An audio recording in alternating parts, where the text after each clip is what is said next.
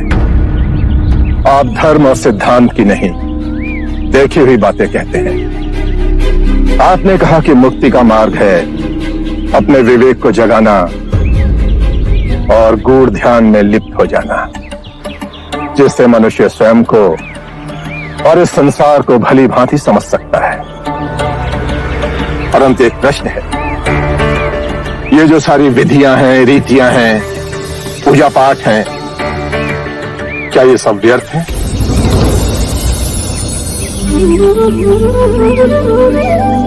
यदि कोई व्यक्ति इस नदी के दूसरे किनारे पर जाना चाहे तो वो क्या करे?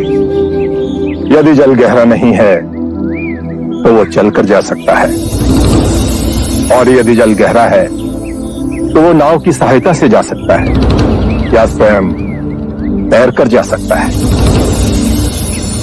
यदि वो चलना ना चाहे और ना ही तैरने को तैयार हो और ना ही नाव ले जाने को तैयार हो, और वो कहे कि मैं प्रार्थना करता हूं इस नदी का दूसरा किनारा स्वयं चलकर मेरे पास आ जाए, तब तो ऐसे व्यक्ति को मूर्ख कहेंगे, महामूर्ख।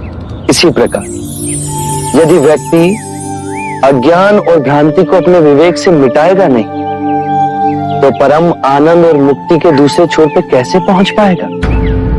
चाहे वो पूजा करे या अनुष्ठान या व्रत करे या किसी नीति पर चले, वो इस किनारे ही रहेगा।